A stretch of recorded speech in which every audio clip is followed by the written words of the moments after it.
नमस्कार।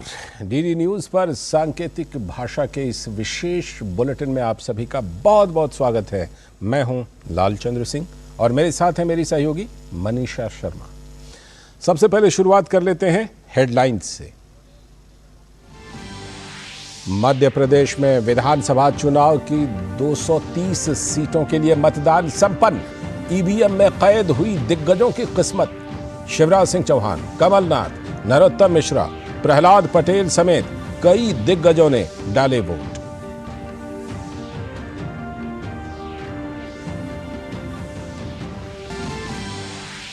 छत्तीसगढ़ में विधानसभा चुनाव के दूसरे चरण के लिए 70 सीटों पर डाले गए वोट। चुनावी मैदान में 958 उम्मीदवार। 3 दिसंबर को आएंगे नतीजे।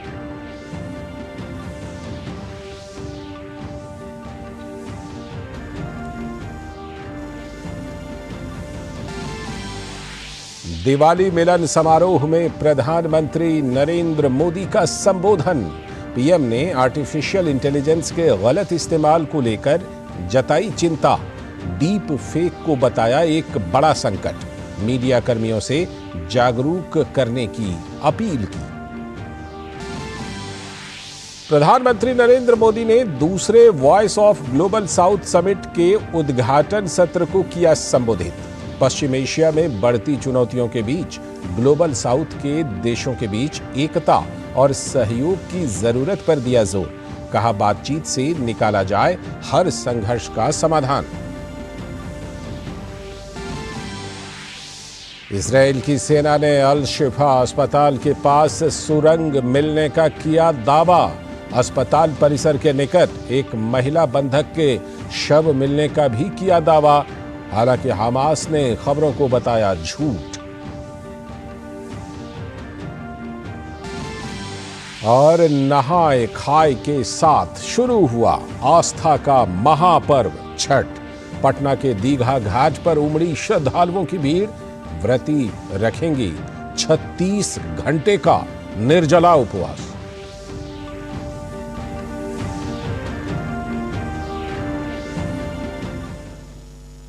हेडलाइन के बाद अब खबरें विस्तार से। और सबसे पहले बात चुनावी राज्यों की।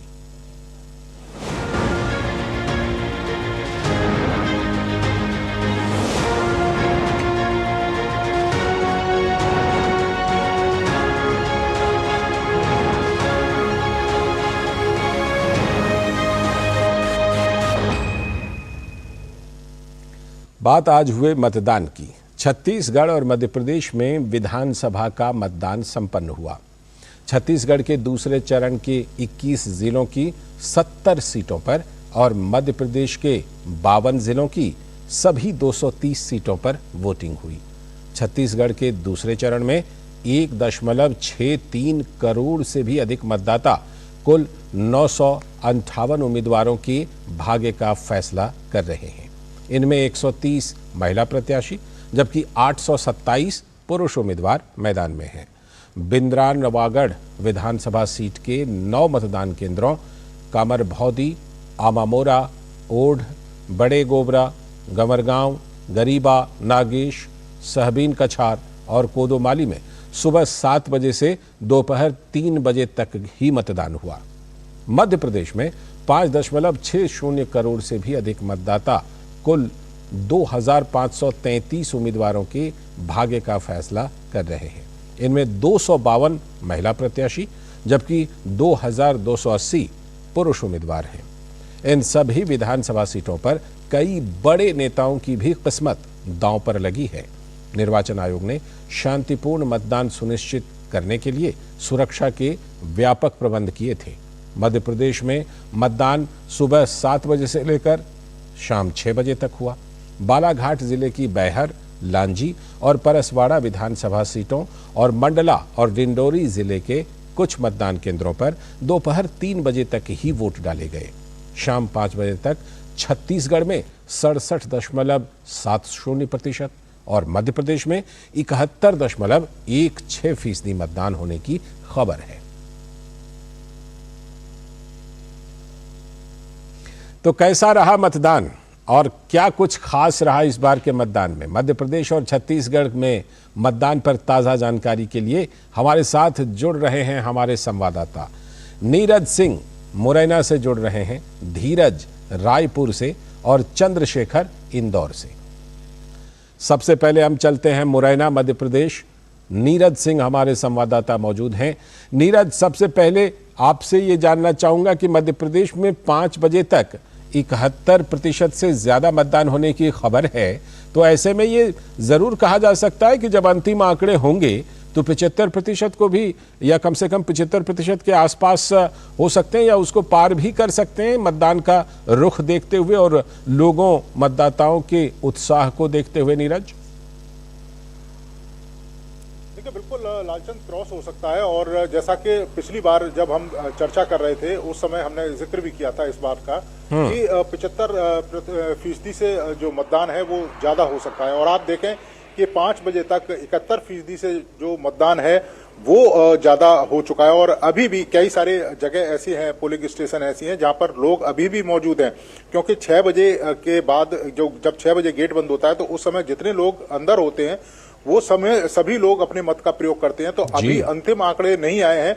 अंतिम आंकड़े निश्चित तौर पर उत्साहवर्धन कहे जाएंगे कि लोकतंत्र के इस पर्व में मध्य प्रदेश के लोगों ने बढ़ चढ़कर हिस्सा लिया है। चुनाव आयोग की तैयारियां मुकम्मल रही हैं, सुरक्षा के इंतजाम पुख्ता रहे हैं। तमाम जो मतदान केंद्र हैं, जो 64,000 से ज्यादा मतदान केंद्र रहे थे, उनमें ज्यादातर मतदान केंद्रों पर से सीधी वेबकास्टिंग पहुंच रही थी, यानी कि हर एक चीज पर निगाह रखी जा रही थी ताकि किसी भी तरह की गड़बड़ी ना हो। जो ईवीएम है उसमें किसी तरह की परेशानी ना आए, अगर कहीं दिक्कत हो तो तुरंत उस दिक्कत को दूर किया जाए। और जब मतदाता मतदान केंद्रों पर पहुंच रहे थे, हमने देखा भी था कि जो दूसरे राज्यों में जिस तरह के चुनाव होते थे पहले, और लंबी लंबी जो कतारें देखने को मिलती थी, चुनाव आयोग ने मतदान केंद्रों की संख्या बढ़ाकर और वहां पर सुविधाएं देकर ये कम से कम मुकम्मल किया कि जो भी मतदाता मतदान केंद्रों पर पहुंच रहा है उसे परेशानी ना हो और वो जल्द से जल्द अपने मत का जो प्रयोग है वो कर सके। और आप देखें कि 71% से ज्यादा जो मतदान है वो बताता है कि जो जनता है, मध्य प्रदेश की जनता अपने मत का प्रयोग करने के लिए मतदान केंद्रों पर पहुंची है। और ये कह सकते हैं लालचंद कि लोकतंत्र के लिए तो कम से कम ये सुखद दिन है कि अगर 75% से ज्यादा मतदान होता है तो ये मध्य प्रदेश के लिए तो कम से कम अच्छी बात है। अच्छी बात है। और ये भी बात है नीरज कि मध्य प्रदेश उन राज्यों में से है जहां पर चुनावी गड़बड़ी या फिर चुनावी हिंसा की बड़ी कम खबरें ना के बराबर हमें सुनाई दिखाई पड़ती हैं। तो आज भी क्या मतदान बिल्कुल शांतिपूर्वक, बिल्कुल सुचारू रूप से पूरे राज्य में चला? देखिए, बिल्कुल शांतिपूर्वक चला है, कहीं से कोई गड़बड़ी की खबर नहीं आई है। मुरैना में जरूर एक मतदान केंद्र पर थोड़ी सी जो हिंसक जो वारदात है वो हुई थी, हालांकि बहुत छुटपुट वारदात थी, उस पर तत्काल काबू पा लिया गया और जो पुलिस के प्रशासन के लोग थे वहां पर पहुंचे और दोनों ही पॉलिटिकल पार्टियों को समझाने में सफल रहे। तो जो कार्यकर्ता हैं उनमें एक विवाद हो गया था, उस वजह से थोड़ा सा अशांति वहां पर हुई। बाकी पूरे अगर आप देखें मध्य प्रदेश में कहीं से भी किसी भी तरह की कोई बड़ी घटना सामने नहीं आई, ये कम से कम अच्छी बात है। और आप देखें कि मध्य प्रदेश के कुछ जो मतदान केंद्र हैं वो सेंसिटिव जोन में भी थे, जहां पर 3 बजे तक ही जो मतदान है वो कराया गया था संवेदनशील जगह की वजह से। उसके बावजूद भी कहीं पर भी किसी तरह की कोई परेशानी नहीं हुई। मतदाता शांतिपूर्ण तरीके से अपने घरों से निकलकर मतदान केंद्रों पर पहुंचा।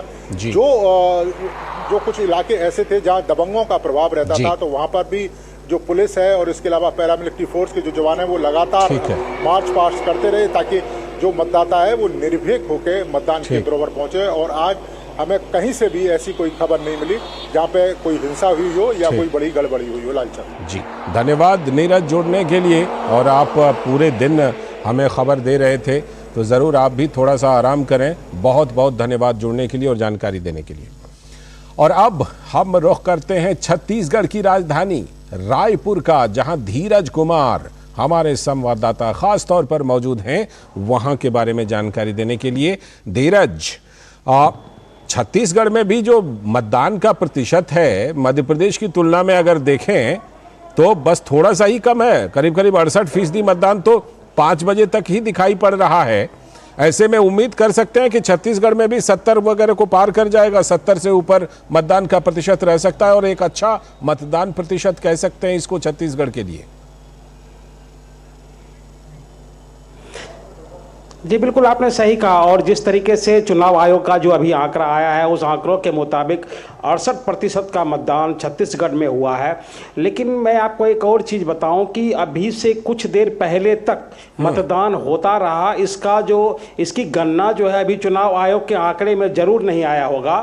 तो ये, और अभी 5:45 में अभी चुनाव आयोग में पीसी की तैयारी भी चल रही है। वो डिटेल्स बताएंगे कि अभी तक उनके जो आंकड़े में, उनके आंकड़ों के मुताबिक कितना प्रतिशत मतदान हुआ था। हालांकि ये जो कंप्लीट आंकड़े आने में 8 से 9 जरूर बच जाएंगे, जबकि हर जगह जबकि बक्से सील होंगे और काउंटिंग होगी कि कहाँ कितना प्रतिशत आखिरी में जाकर मतदान हुआ। लेकिन जिस तरीके से यहाँ पे महिलाओं ने बढ़ चढ़ कर हिस्सा लिया, अभी तक मैं देख रहा था कि अभी तक भी महिलाएं जो रायपुर में मतदान के लिए अपनी बारी का इंतजार कर रही थी और बड़ी बेसब्री से उन्होंने अपने मताधिकार का प्रयोग किया। देखिए, इसके पीछे की एक बड़ी सच्चाई यहाँ के चुनाव आयोग की तैयारी है।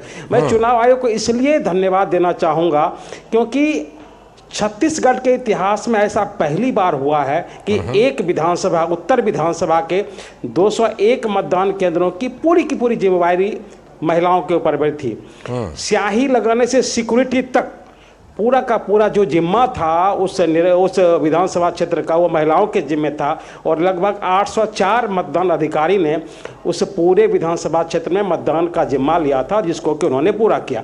एक चीज़ और मैं बताऊं कि यहाँ की जो सीईओ है, मुख्य निर्वाचन जो पदाधिकारी हैं, वो भी एक महिला हैं। जो ऑब्जर्वर रही वो भी एक महिला है, परमिला भैया। तो कुल मिलाकर महिलाओं ने जिस तरीके से लोकतंत्र के महापर्व में हिस्सा लिया और जिस तरीके से लोकतंत्र के महापर्व को जश्न मनाया, उसका जो नज़ारा, उसकी एक वानगी हमें जो मतदान केंद्र है वहाँ भी देखने को मिली। और हर जगह अगर जहाँ पुरुषों की 1 कतारें थी, वहाँ महिलाओं की 2 या 3 कतारें थी। और जिससे साफ प्रतीत होता है कि महिलाओं ने इस मतदान में बढ़ चढ़ कर हिस्सा लिया। और इसका नतीजा जरूर आपको देखने को मिलेगा कि मतदान प्रतिशत में इजाफा होगा। कुछ मतदान केंद्र ऐसे हैं जहाँ पे कि बम्पर वोटिंग हुई है। पिछली जो जिसका आंकड़ा है वो साल 2018 के 76% का जो आंकड़े जिसका आप जिक्र कर रहे हैं, उससे भी कुछ मतदान केंद्रों के आंकड़े उससे भी पार करेंगे, इतना भी तय है। और जो सबसे अहम बात है, जिस तरीके से जागरूकता, जिस तरीके से जो कैंपेन और जिस तरीके से इलेक्शन कमीशन की तैयारी रही मतदान को लेकर, मुझे लगता है कि वो अभियान उनका जरूर सफल रहा। खासतौर पर धीरज, आपने खासतौर पर महिलाओं का जिक्र किया, खासतौर पर महिलाओं का जिक्र किया, तो मैं आपसे ज़रूर ये जानना चाहूँगा, आपकी बहुत सारी महिला मतदाताओं से बात हुई होगी, उनके लिए कौन से मुद्दे अहम थे महिलाओं के लिए और बाकी भी सभी वो मतदाताओं के लिए, और ख़ासतौर पर महिलाओं के लिए भी कौन से मुद्दे आपको लगा कि उनके जहन में थे सबसे अहम? देखिए, अगर हम 15 दिन पहले की आपको मैं अगर बात करूं तो 15 दिन पहले मतदान में या वोट में या प्रचार में महिलाओं का उतना हुजूम या उतना जुलूस नहीं होता था। जिस दिन से महतारी बंधन योजना की शुरुआत हुई और हर महिलाओं को यह कहा गया कि आपके हर विवाहित महिला को 1000 रुपया दिया जाएगा, तब से ऐसा देखा गया हर जगह कि महिलाओं का जो उल्लास, महिलाओं का जो जुलूस, महिलाओं का जो एक कारवा इस मतदान को सफल बनाने में, इस मतदान की प्रक्रिया में हिस्सा लेने के लिए आतुर हुआ। और उसकी वानगी हमें हर जगह देखने को मिली। दरअसल हुआ ये कि साल 2018 में भी भूपेश सरकार ने एक वृद्ध महिलाओं के लिए पेंशन स्कीम की शुरुआत की थी, 500 रुपए की पेंशन स्कीम की। लेकिन जो महिलाओं ने मुझे बताया, यहाँ की आम जनता ने बताया कि उस पेंशन स्कीम में महिलाओं को ठगा गया। ठीक है। दूसरी तरफ 2018 में भूपेश सरकार ने शराबबंदी की बात कही थी और उन्होंने कहा था कि हम ये सब मुद्दे जरूर महिलाओं के, कि हम जो शराबबंदी करेंगे रहे होंगे, आम लोगों के ज़हन में भी। फिलहाल आपका शुक्रिया, समय की कमी है, बहुत बहुत शुक्रिया धीरज, आपने भी दिन भर वहां से जानकारी दी है। और अब हम लिए चलते हैं आपको मध्य प्रदेश की राजधानी भोपाल, जहां से जुड़ रहे हैं हमारे संवाददाता अजीत द्विवेदी। अजीत, मध्य प्रदेश में हमने जानकारियां ली, नीरज सिंह हमारे संवाददाता थे। आपसे खास तौर पर हम ये जानना चाहते हैं कि मध्य प्रदेश में दोनों पार्टियों ने प्रचार में तो पूरी ताकत झोंक दी, अपने अपने मुद्दे उन्होंने गिनाए, लेकिन मतदाताओं के जहन में मध्य प्रदेश में कौन से मुद्दे आपको सबसे ज़्यादा महत्वपूर्ण दिखाई पड़े? सबसे ज्यादा बड़े उनके लिए कौन से मुद्दे थे? देखिए लालचंद, यहाँ पर मध्य प्रदेश का जो विधानसभा चुनाव रहा है इस बार का, ये कई मायनों में थोड़ा अलग रहा है, क्योंकि पहली बार ऐसा हुआ है मध्य प्रदेश की राजनीति में, चुनावी राजनीति में खास तौर पे, जिसमें कि जो दोनों ही प्रमुख राजनीतिक दल है मध्य प्रदेश में, बीजेपी और कांग्रेस, उन्होंने फ्री बीज को लेकर काफ़ी ज़्यादा जोर दिया है और तमाम योजनाएँ जो है वो लागू करने की बात कही है, मैनिफेस्टो में तमाम जिक्र किया था, और खास तौर पे महिलाओं को केंद्रित करके तमाम योजनाएं लागू करने की बात कही।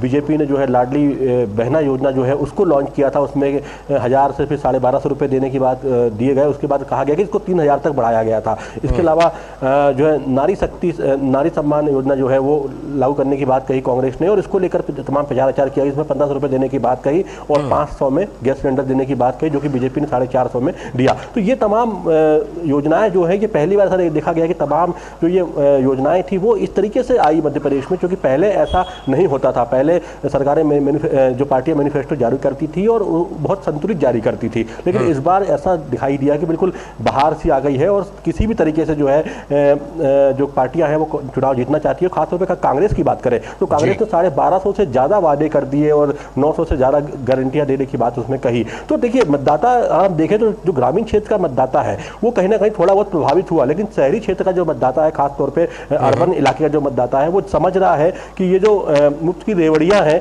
ये मुफ्त में नहीं है और कहीं ना कहीं इसका पे उन्हें करना होगा किसी न किसी रूप में, और ये चीज को वो समझ रहे हैं। जब हमने यहाँ आज महिलाओं से बात करी जो मतदान करने आई थी, तो उनका साफ कहना था कि शिक्षा, रोजगार और स्वास्थ्य, इन 3 बुनियादी चीजों पर सरकारों को ध्यान देना चाहिए, चाहे कोई भी सरकार बने, बीजेपी या कांग्रेस की या किसी की भी। और ये 3 मुद्दों को आप आगे लेकर चलें, जिसमें नारी सुरक्षा भी है, नारी सम्मान भी है। आप किसी को एक बार राशि देकर उसको मजबूत नहीं कर सकते, उसको रोजगार उपलब्ध कराइए, अच्छी शिक्षा उपलब्ध कराइए, मुफ्त में शिक्षा उपलब्ध कराइए, उसको मजबूत करिए हमेशा के लिए, क्योंकि ये कहीं ना कहीं देखिए ये चीज मतदाता समझ रहा है। और आज हमने जब बात करी मतदाताओं से, ये युवा आप जो कह रहे हैं बात को उसका सीधा सा मतलब है कि लोगों के जहन में जो समग्र विकास का मुद्दा है वो आपको लगता है कि कहीं ना कहीं सबसे प्रमुख तौर पर रहा। बहुत बहुत धन्यवाद आपका जुड़ने के लिए अजीत, आपने भी दिन भर जानकारी दी है। फिलहाल आप भी जरूर आराम कीजिए, बहुत बहुत शुक्रिया आपका।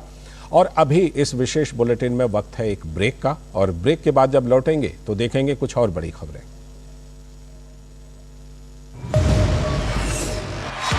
भारत में क्रिकेट का महाकुंभ 19 नवंबर को मिलेगा क्रिकेट का नया विश्व चैंपियन। क्या टीम इंडिया खत्म करेगी 12 साल का सूखा, या कोई नई टीम मारेगी बाजी?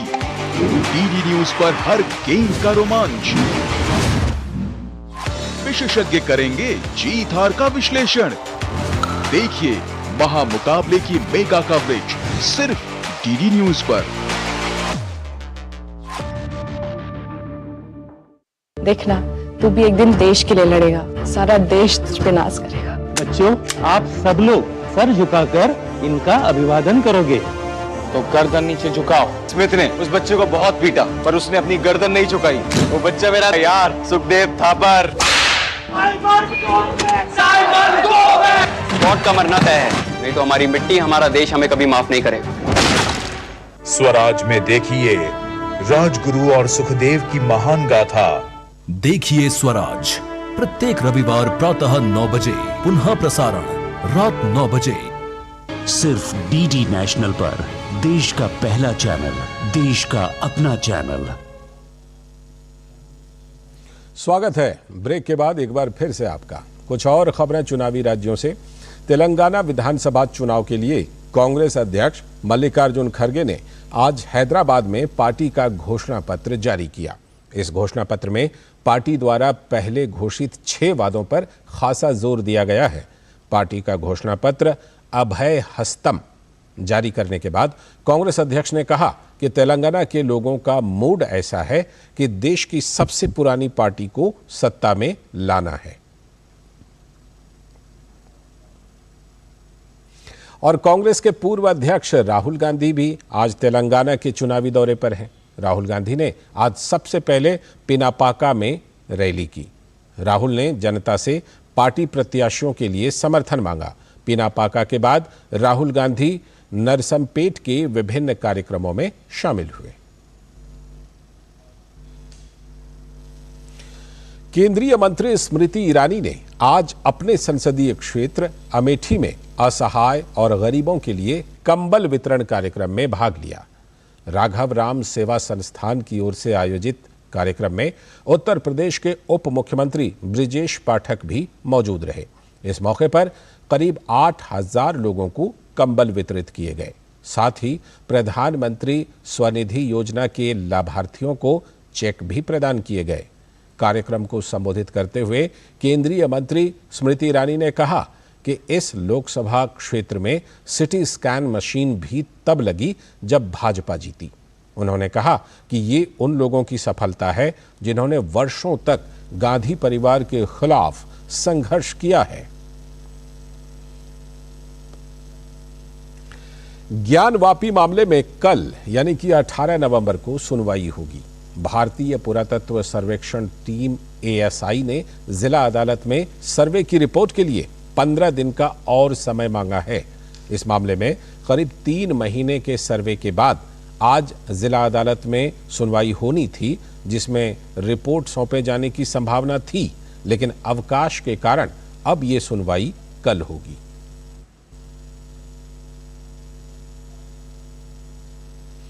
अगली खबर, प्रधानमंत्री नरेंद्र मोदी ने आज भाजपा मुख्यालय में पत्रकारों से भेंट की। इस अवसर पर उन्होंने पत्रकारों को संबोधित भी किया। उन्होंने AI और डीप फेक को एक बड़ा संकट बताया। उन्होंने कहा कि ये समाज में असंतोष की आग को बहुत तेजी से फैला सकता है। उन्होंने मीडिया कर्मियों से कार्यक्रमों के जरिए डीप फेक के बारे में लोगों को जागरूक करने को कहा। डीप फेक के कारण जो एक नया संकट आ रहा है, भारत का बहुत बड़ा वर्ग ऐसा है कि उसके पास वेरिफिकेशन के लिए या ऑथेंटिफाई करने के लिए कोई उसके पास पैरेलल व्यवस्था नहीं है। ये बहुत बड़े संकट की तरफ जाएगा समाज में, और शायद वो असंतोष की आग भी बहुत तेजी से फैला सकता है समाज जीवन की व्यवस्थाओं को। और ये बहुत मुश्किल काम होता है जी, बहुत मुश्किल काम होता है। मान लीजिए कहीं कोई एक गलत चीज ने कुछ नई समस्या पैदा कर दी, अगर सरकार को वहां पहुंचना है तो डिस्टेंस भी तो मैटर करता है। अब आपको तो डिस्टेंस समय मैटर ही नहीं करता है, तुरंत पहुंच जाता है। अगर लोगों को एजुकेट कर सकते हैं हम हमारे कार्यक्रमों के द्वारा कि आखिर है क्या, आर्टिफिशियल इंटेलिजेंस कैसे काम कर रहा है, डीप फेक क्या कर सकता है और कितना बड़ा संकट पैदा कर सकता है, और उसमें जो चाहे वो बना सकते हैं जी। आगे की खबरों में, अखिल भारतीय विद्यार्थी परिषद यानी ABVP का 69वां राष्ट्रीय अधिवेशन 7 दिसंबर से दिल्ली में हो रहा है। इसकी तैयारियों को लेकर आज दिल्ली में ABVP द्वारा एक पत्रकार वार्ता की गई, जिसमें बताया गया कि देश भर से कुल 10,000 कार्यकर्ता भाग ले रहे हैं। इसके अलावा ABVP एक जन जागरण यात्रा की भी शुरुआत करेगा, जिसे हिंदवी स्वराज यात्रा का नाम दिया गया है, जिसमें लोगों को शिवाजी की गौरवशाली अतीत की परंपरा से भी अवगत कराया जाएगा। ABVP का अधिवेशन 10 दिसंबर तक चलेगा। छत्रपति शिवाजी महाराज के साथ जो नफरी चलती थी, उसी आकृति में रायगढ़ से चल करके दिल्ली यात्रा आएगी।